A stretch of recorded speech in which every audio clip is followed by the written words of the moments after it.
Govinda Gopala. Hello my dear friends, आप लोगों का बहुत बहुत स्वागत है हमारे बालाजी इंडियन कोडर्स में। और आप लोगों को जैसा कि हम पिछले सेशन में बात कर रहे थे फंक्शंस के बारे में, हम पढ़ रहे थे, उसके प्रैक्टिकल्स भी हमने करवा दिए हैं और थ्योरी भी कंप्लीट करवा दिया है। और मैंने ये भी बताया है कि अगर आपको कहीं पे नहीं समझ में आ रहा है तो आप मुझे बेहिचक कमेंट करके मुझे बताइएगा। मैं जितना ज़्यादा हो सकेगा मैं ट्राई करूंगा कि आपको पूरी तरीके से समझ में आ जाए। मेरा मोटिव यही है कि एटलीस्ट मेरे से जितना मैंने सीखा अपने कैरियर में अभी तक, जो भी मेरे को प्रोग्राम के बारे में पता है, जो भी मुझे प्रोग्रामिंग लैंग्वेज के बारे में पता है, वो आप लोगों से शेयर कर सकूँ। तो हम अब नेक्स्ट पड़ाव में आते हैं। जो हमारा नेक्स्ट स्टॉपेज है, जो हमारा पड़ाव है, वो है पॉइंटर्स का। पॉइंटर्स एक मैजिक है प्रोग्रामिंग के लिए और इसमें जो है तो हम मेमोरी मैनेजमेंट से रिलेटेड काम करते हैं। और उसमें हम मेमोरी में कैसे वैल्यू जा रही है, कहाँ से कैसे निकालेंगे हम उसमें से, ये सारे हमें देखना होता है। तो हमें रेफरेंस वैल्यू पॉइंटर की जो होती है, एड्रेस वैल्यू निकालने के लिए हम इसका यूज कर रहे होते हैं। तो अभी मैं आपको बताता हूँ आज हमारा क्या है टॉपिक, पॉइंटर्स।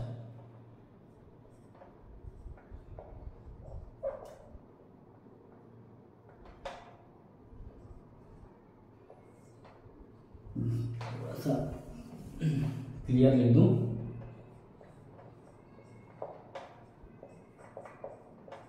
पॉइंटर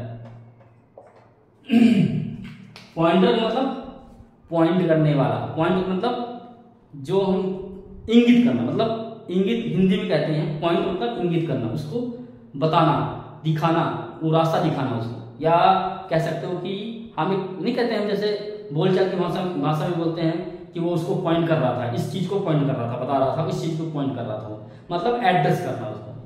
तो हम जो बात कर रहे हैं एड्रेस करना या उसको हम इंगित करना, बताना कि कहाँ पे ये है, उसको हम कहते हैं पॉइंटर। तो पॉइंटर क्या करता है, ये एड्रेस बताता है किस चीज की, जो हम वैल्यू को यूज करते हैं प्रोग्रामिंग में, उस वैल्यू को मेमोरी में कहाँ पे जा रहा है, मेमोरी के थ्रू हमें एक्सेस करना है, उसको निकालना है, तो हम कैसे निकालते हैं। बेसिकली करता क्या है कि ऐसे आपने क्या किया, आपने लिखा इंट ए लिखा आपने। इसका मतलब क्या हुआ कि आपने डिक्लेरेशन कर दिया, डिक्लेरेशन हो गया आपका, लेकिन अभी आपने इसको वैल्यू नहीं दिया है, इनिशियलाइजेशन नहीं हुआ है। तो ये मेमोरी की जो मेमोरी होगी उसके पार्ट में कहीं भी जाकर के स्टोर हो जाएगा। ये ए का गार्बेज वैल्यू के ऊपर, जैसे मान लो कि इस तरीके से कोई गार्बेज वैल्यू है, ये गार्बेज वैल्यू है, गार्बेज वैल्यू के साथ जो है तो ये स्टोर हो जाएगा मेमोरी में। जब हम इसमें वैल्यू देते हैं a = 10, तो ये यहां जाकर के इस एड्रेस में, मान लो ये एड्रेस 100 था, एड्रेस 100 है, इस एड्रेस का 100 जो है यहां पे जाकर के इस वैल्यू को मैच करवाएगा और यहां पे वैल्यू 10 कर देगा, वैल्यू को रिप्लेस करेगा। तो बेसिकली ये क्या करता है, मेमोरी मैनेजमेंट के साथ चलता है। मेमोरी में कैसे वैल्यू जा रही है, कैसे हो रहा है, ये करता है। और ये उस वैल्यू के एड्रेस तक लेके जाता है। अब हमें एड्रेस की जरूरत क्यों पड़ती है, कई बार हमें एड्रेस की जरूरत इसलिए पड़ती है कि हम डायरेक्ट वैल्यू ना एक्सेस करके हम उसके एड्रेस के थ्रू निकालते हैं। जैसे मान लीजिए कि कोई पर्सन आपके पास आता है और बोलता है कि XYZ कहाँ रहता है, उसका XYZ कहाँ है। जैसे मान लीजिए कि आपके घर आया कोई बंदा, बोलता है XYZ या जो भी नाम है, कोई भी नाम, XYZ पर्सन कहाँ पे है, तो आप क्या बोलोगे उसको। अगर घर में है तो आप बुला लोगे, दे दोगे, दिखा दोगे। अगर वो नहीं है, कहीं दूसरी जगह रहता है, तो आप उसका एड्रेस बताओगे। क्या करोगे, एड्रेस बताओगे, इस जगह में रहता है वहां पे। तो वो बंदा फिर वहां जाएगा, उस जगह पे जाएगा, वहां से उसको उसकी वैल्यू उसको जो है तो मिल करके आएगा वहां से। तो कहने का मतलब ये है कि इसमें क्या है कि हम किसी चीज की वैल्यू डायरेक्ट न निकाल करके हम उसकी एड्रेस को बताते हैं कि इसके एड्रेस को हम स्टोर कर लें। हम उस वैल्यू को स्टोर न करके उसके एड्रेस को रख लें, क्योंकि हमें पता है कि ये बाद में यूज हो जाएगा। हम इस एड्रेस से इसकी वैल्यू निकाल लेंगे। जैसे आपका घर का कोई पता पूछता है, आपके घर पूछते हैं, आपका कोई भी रिलेटिव है, कोई भी बंदा है, आपका नॉन पर्सन है, आपसे पूछता कि आपका घर कहाँ है, तो आप क्या बताते हो? आपका घर, आपका इस जगह में अपना एड्रेस बताते हो। अब मान लो कि आपने अपना एड्रेस बता दिया, वो आपका घर है, तो उस वैल्यू का वो एक तरीके से घर है। उस जिस घर में जाकर के, जिस सेल में, मेमोरी सेल में जाकर के वैल्यू स्टोर होती है, वो उस घर में, वो उस वैल्यू का घर हो जाता है एक तरीके से। तो मतलब उस घर का, जैसे हम बोलते हैं हाउस नंबर, ये हाउस नंबर है, इस हाउस नंबर में जाना है, तो उस हाउस नंबर में जाकर के हम उस वैल्यू, उस पर्सन से मिल लेते हैं। तो उसी तरीके से मेमोरी सेल जो होता है वो भी एक हाउस नंबर होता है, एक तरीके से एड्रेस नंबर होता है, और वैल्यू को पता होता है कि हमें कहाँ जाना है, उस कंपाइलर को पता होता है कि इस एड्रेस से हमें कहाँ जाना है। हम इसको और एलोबरेट करेंगे, हम देखते हैं कि पॉइंटर है क्या। तो पॉइंटर क्या है? सबसे पहला तो क्या है, ये डिराइव्ड डेटा टाइप है। डिराइव्ड डेटा टाइप है, मतलब ये बनाया हुआ डेटा टाइप है, एक तरीके का डेटा टाइप है। मैंने आपको पहले पिछले सेशन में बताए हुए हैं डिराइव्ड डेटा टाइप होता क्या है। उस सेशन आप किसी भी वीडियो में जाएंगे, आप उसमें डिस्क्रिप्शन में सारे लिंक डले हुए हैं। कोई भी आपको आर्टिकल देखना है, कोई भी चीज को आपको देखना है, समझना है, आप वहां से क्लिक कीजिए और आप उस वीडियो का पूरा देखेंगे। तो मैंने इसमें डिराइव्ड, जिसमें डेटा टाइप मैंने एक्सप्लेन किया है, उसमें डेटा टाइप के सारे टाइप्स बताए हुए हैं, उसमें देखिएगा। तो ये एक तरीके का डिराइव्ड डेटा टाइप है। दूसरा क्या है, ये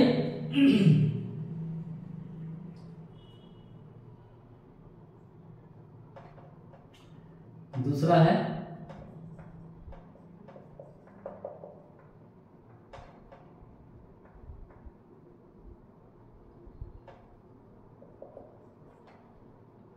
कंटेनिंग मेमोरी एड्रेस एंड क्या, memory address and it's value. ये क्या करता है? कंटेनिंग मेमोरी एड्रेस करता है, मतलब मेमोरी एड्रेस को रखता है पॉइंटर, और इसकी वैल्यू को रखता है, ठीक है। अब हम इसको देखें, अगर हम देखते हैं तो सपोज दैट हमारी मेमोरी का मतलब क्या है? रैम से यहाँ पे देख रहे हैं हम, ठीक है, ये रैम है, ये मेमोरी है। सपोज दैट ये मेमोरी है, रैम है, इसमें कई मेमोरी सेल बने हुए हैं, छोटे छोटे सेल बने हुए हैं। सपोज दैट ये मेमोरी कितनी है? ये मेमोरी है आपकी 4096 की, ठीक है। इसका जो है तो 4096 है। इसका एड्रेस कहाँ से शुरू हो रहा है? सपोज दैट मान लो कि 0 से इसका एड्रेस शुरू हो रहा है, 0 से 1 2 3 इस तरीके से चलता रहेगा, और ये लास्ट जो है तो 4095, ये लास्ट एड्रेस कहलाएगा यहाँ पे। इसमें चलता जाएगा, सारे का एड्रेस दिया हुआ है। अब सपोज दैट आपने क्या किया, आपने एक वैल्यू डाली, इंट a इक्वल टू 10, ये आपने लिखा इंट a इक्वल टू 10। अब आपने जैसे इसको लिया, सपोज दैट वो प्रोग्राम आइडेंटिफाई करता है या कंपाइलर देखता है कि मेमोरी में कहाँ पे जगह है। जिस जगह में ऑलरेडी ऑक्युपाई है, मेमोरी फुल है, जो सेल फुल है उस सेल को वो नहीं लेगा, तो क्या करेगा? वो ढूंढना स्टार्ट करेगा। सपोज दैट ये सेल फिल है, ये फिल है, ये फिल है, ये फिल है, ये फिल है, सारे फिल हैं सपोज दैट, ठीक है, कोई ना कोई वैल्यू है। अब ये ए आया वैल्यू, ए को वैल्यू दिया हमने, तो ये क्या किया? सपोज दैट ये फिल है, तो कोई एक सेल उसको मिल गया बीच में जो कि फ्री है, तो यहाँ पे आ गया 10।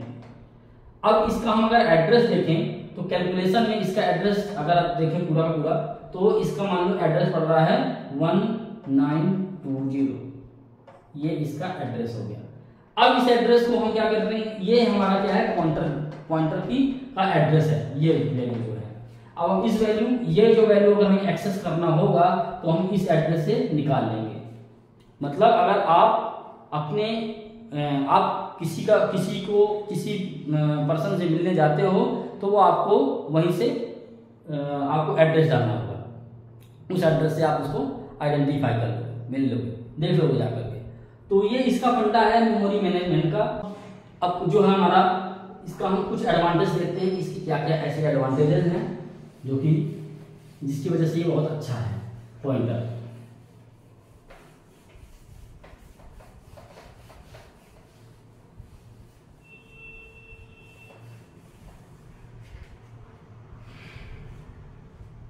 इसमें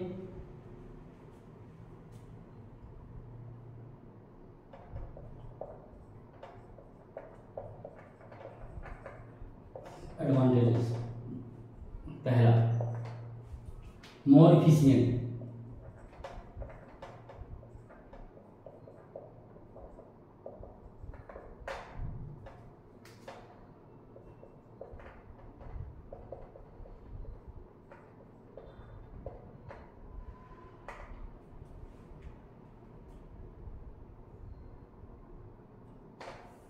more efficient,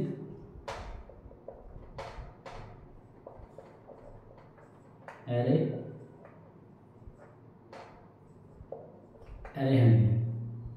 हैंडलिंग बहुत अच्छे से होता है, एंड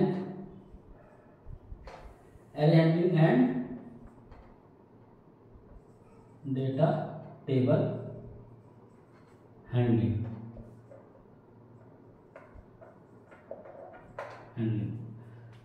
एक तो ये बहुत अच्छा इसका है कि मोर एडवांटेज है इसका, जो कि एरे और डेटा टेबल को हैंडल किया जा सकता है।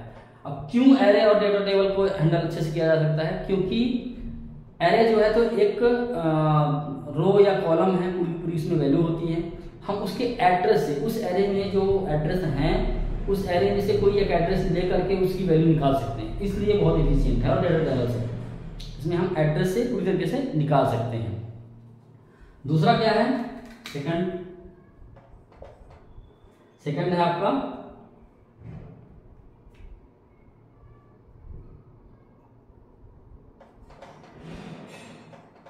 Support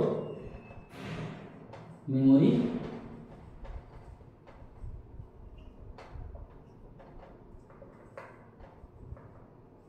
management. ये मेमोरी मैनेजमेंट भी करती है। ये मेमोरी मैनेज करने के लिए बहुत अच्छा होता है, यूज में आता है, मेमोरी मैनेजमेंट के लिए सपोर्ट करता है। और हमारे जितने भी और आज के जो प्रोग्राम्स हैं जो चलते हैं, तो वो इंटरनली पॉइंटर का तो यूज नहीं, मतलब दिखाता तो नहीं है कि अपने पे यूज कर रहे हैं, लेकिन इंटरनली वो पॉइंटर को यूज करके ही बनाया जाता है। जो आपके इवेंट्स हैंडलिंग होते हैं, जितने भी होते हैं, वो पॉइंटर के थ्रू ही बनते हैं सब कुछ पीछे से। वो हम आगे पढ़ेंगे जो आपके आज के ट्रेंड में लैंग्वेज चल रहे हैं, जैसे C# हो गया, .NET हो गया, आपका VB.NET हो गया, जावा हो गया, तो ये सारी ऐसी चलती हैं। इसमें पॉइंटर का कोई सेक्शन नहीं है, बट इंटरनली पॉइंटर यूज करता है, फंक्शन पॉइंटर को। तो आप ये देखिए कि सपोर्ट मेमोरी मैनेजमेंट करता है,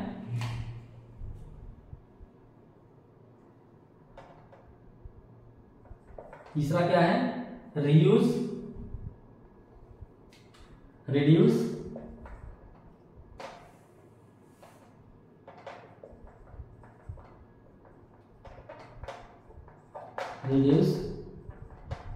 कोड लेंथ। कोड के लेंथ को भी रिड्यूस करता है, क्योंकि इसमें जब कैलकुलेशन हमारी होती हैं एरे की, वो बहुत प्रॉपर और बहुत ही छोटे वर्ड्स में, छोटे लाइंस में आ जाती हैं। तो कोड की जितनी ज़्यादा कोड लिखते हो, उतना ज़्यादा कोड की का साइज बढ़ता है, और साइज बढ़ता है तो उसका मेमोरी में जगह लेता है, तो वो चीज़ को अवॉइड करवाता है।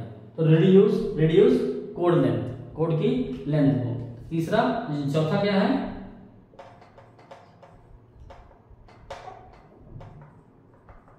इंक्रीज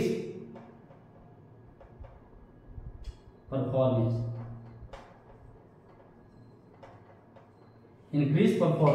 परफॉर्मेंस को इंक्रीज करता है। ये सबसे बड़ा पॉइंट है कि परफॉर्मेंस को इंक्रीज करता है, क्योंकि किसी भी प्रोजेक्ट को फेल कब किया जाता है? वो फेल हो जाता है अगर उसका परफॉर्मेंस अच्छा नहीं है, तो उसको फेल कर दिया जाता है। ये सही नहीं है, हम इसको नहीं यूज कर सकते हैं। तो परफॉर्मेंस इसके थ्रू ज़्यादा अच्छा होता है पॉइंटर का यूज करके।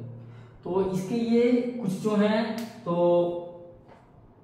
अच्छे पॉइंट्स हैं इसके। एक और पॉइंट है, आप कह सकते हैं कि जैसे मान लीजिए कि ये सी लैंग्वेज की ताकत को बढ़ाता है, तो क्या कहते हैं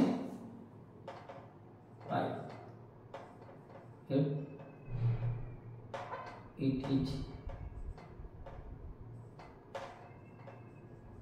power of language, it is a power of language.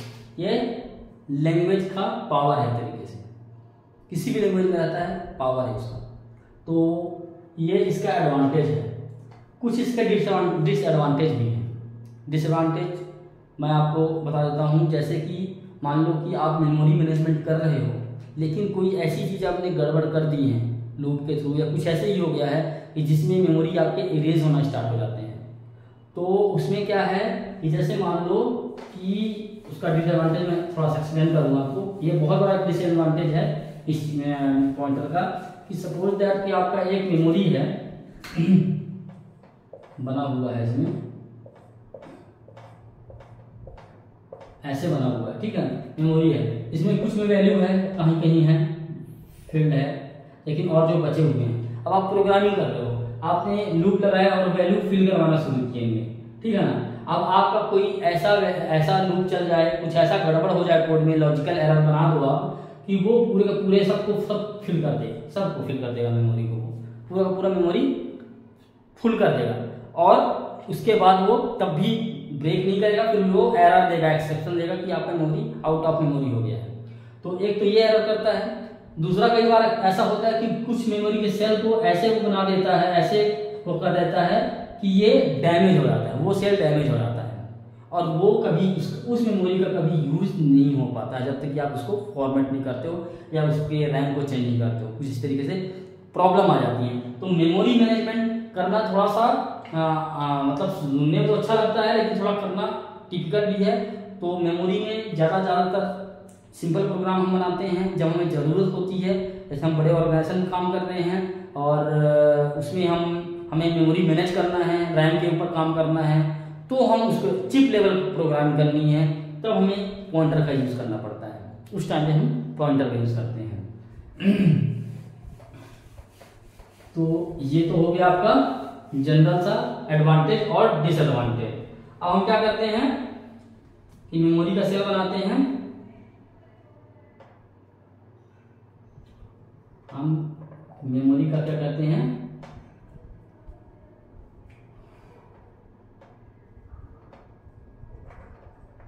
Memory cell. ये आपका मेमोरी सेल बना है, यहां पे हमने बनाया।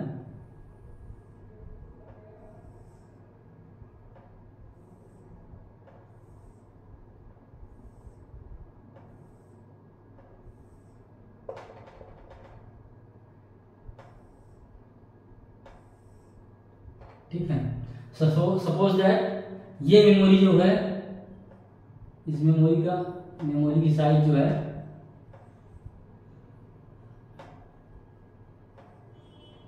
इस मेमोरी की साइज क्या है, सपोज दैट कितना है 64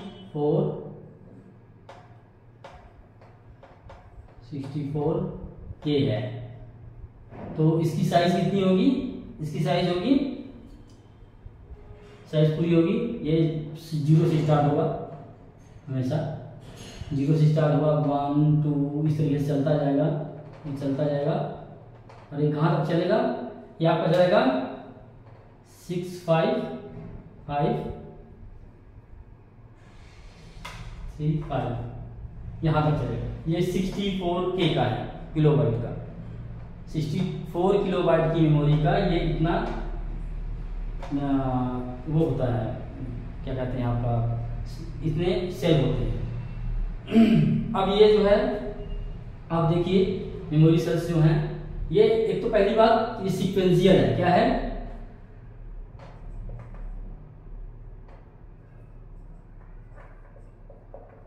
सीक्वेंशियल मेमोरी है, सीक्वेंशियल मेमोरी है, sequential collection of memory, collection of memory है। अब यहाँ पे आपका क्या है, ये जो लिखा हुआ है क्या है, एड्रेस है, एड्रेस है, ये क्या है, एड्रेस है, 0 से लेकर के यहाँ तक का। अब इसके बाद जो है आपका सपोज दैट आपने कोई एक वैल्यू फिल किया, कोई वैल्यू आपने डाला, स्ट्रिंग डालते हो, इंटीजर डालते हो, फ्लोट डालते हो, डबल डालते हो, कुछ भी डालो। सपोज दैट आपने एक स्ट्रिंग डाल दिया हेलो,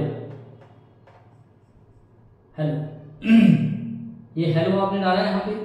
अब हेलो कैसे आएगा, यहाँ पे हेलो आएगा कैसे कि वैसे तो ये मैंने एक साथ लिख दिया, लेकिन इसमें और मेमोरी है, जगह है। एक एच जो है तो एक बाइट लेगा, एक बाइट, ठीक है ना।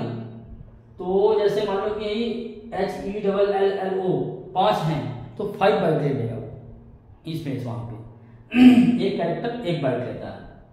अभी हम आगे इसका एक्सप्लेनेशन करेंगे, लेकिन अभी आप ये देखिए, ये हेलो मान लो कि इस एड्रेस में है, ये हेलो जो है तो आपका कहां से कहां तक है, 1001 से स्टार्ट होता है। तो ये एच का हो गया, एच का हो गया 1002, ये हो गया ई का, स्मॉल में है ई, 3 L L 5 O, हेलो। ये आपका मेमोरी बन गया है यहाँ पे, ये आपका जगह ले रहा है। अगर आप इसकी जगह पर कैरेक्टर आप लिखते हैं इंटीजर, इंटीजर वैल्यू डालते हैं अगर यहाँ पे, आप डाल के देखिए इसको। सपोज दैट आपने 1 डाल दिया, यहाँ पे 1 डाला हुआ है, तो इसकी वैल्यू, इसका जो है एड्रेस क्या बना 1001 या 10, जो भी आपका एड्रेस बन रहा है, इसका एड्रेस होगा। मान लो इस सेल में डालते हैं, इसमें डालते हैं 1, इसमें डालते हैं, ये 2 हो जाएगा, यहाँ पे 1002 हो जाएगा।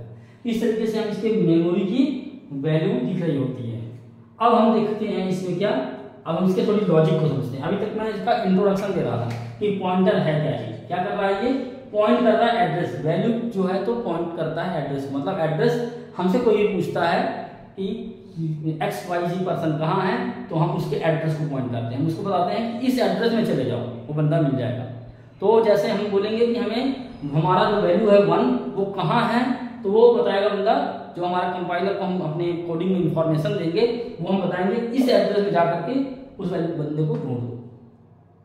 तो ये एक सिक्योरिटी पर्पज से भी अच्छा होता है, क्योंकि इसमें डायरेक्ट वैल्यू नहीं निकलती है, नहीं होती है, हम डायरेक्ट वैल्यू नहीं डालते हैं, वो हम डाल करके हम वैल्यू उसमें डालते हैं एड्रेस के थ्रू, कि इस एड्रेस में ये वाली वैल्यू डाल दो।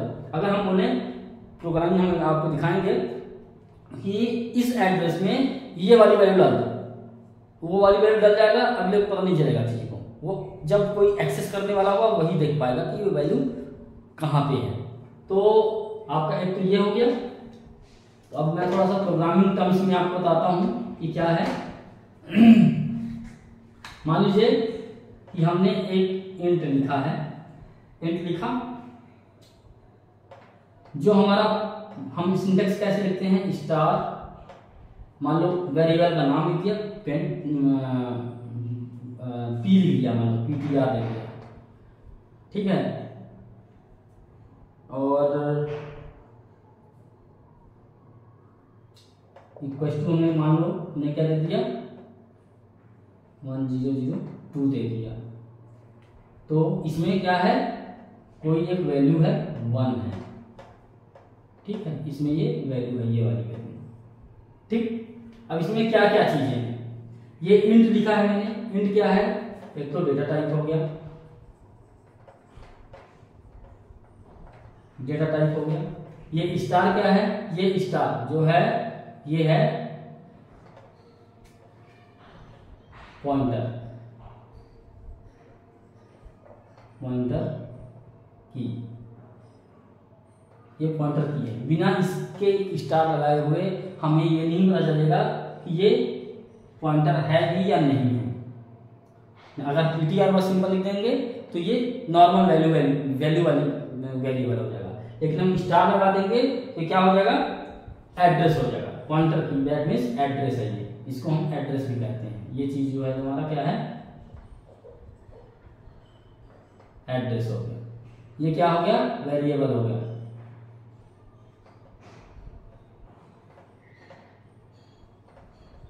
वेरिएबल नेम हो गया। इन दोनों को मिला करके क्या हो गया, इन दोनों को मिला के हो गया पॉइंटर वेरिएबल।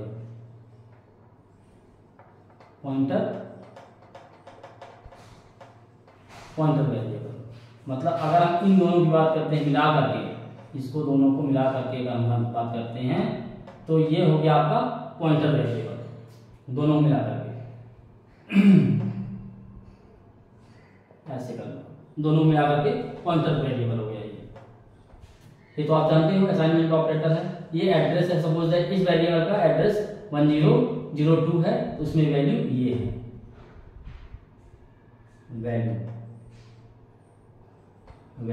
ये वैल्यू है और ये एड्रेस है। ये इसका मेन मैथ है, पूरी तरीके से आपको मैं बता दूं। एक डेटा टाइप हो गया। ये डेटा टाइप आपका क्या है, जो आपका प्राइमरी डेटा टाइप है, fundamental data type, int, float, double, character, short, long int, जो भी हैं, जितने भी हैं हमने डेटा टाइप पढ़ा था, वो सारे डेटा टाइप यहाँ पे लिख सकते हैं। ये आपका क्या हो गया, पॉइंटर वेरिएबल हो गया। पॉइंटर इसको हम कहते हैं स्टार को जो है पॉइंटर की जब हम किसी वेरिएबल के साथ लगा देते हैं तो वो हो जाता है आपका पॉइंटर वेरिएबल। इस ये जो है क्या टारगेट करता है, क्या दिखाता है, एड्रेस को दिखाता है। कौन सा एड्रेस दिखाता है, ये वाला एड्रेस दिखाता है, जो एड्रेस है वहां पे, और उस एड्रेस में कौन सी वैल्यू है, ये वाली वैल्यू है। तो इस तरीके से आपका ये जो है तो पॉइंटर का एक सिंपल इंट्रोडक्शन है, जिसमें मैंने आपको सिंपल सा इंट्रोडक्शन बताया है। अभी हम थोड़ा सा और इसके आगे लेवल चलेंगे नेक्स्ट क्लास में, और हम इसके आगे लेवल में जाकर के हम आपको इसके डिक्लेरेशन और इसके कैटेगरीज क्या कैसे हैं, ये सारी चीज़ें हम आपको एक्सप्लेन करेंगे। तो गाइस अभी आप मेरे साथ अब बने रहिएगा। नेक्स्ट क्लास में पॉइंटर पार्ट 2 क्लास में मैं आप लोगों को आगे की और चीज़ें बताऊंगा और उसको और अच्छे से एक्सप्लेन करेंगे। फिर हमारी ऐसी क्लासेस चलती रहेगी। अगर कोई आपको प्रॉब्लम है, नहीं समझ में आया है इस थ्योरी क्लास में, तो आप मुझे इस वीडियो के लिंक में जाके कमेंट करके बताइएगा।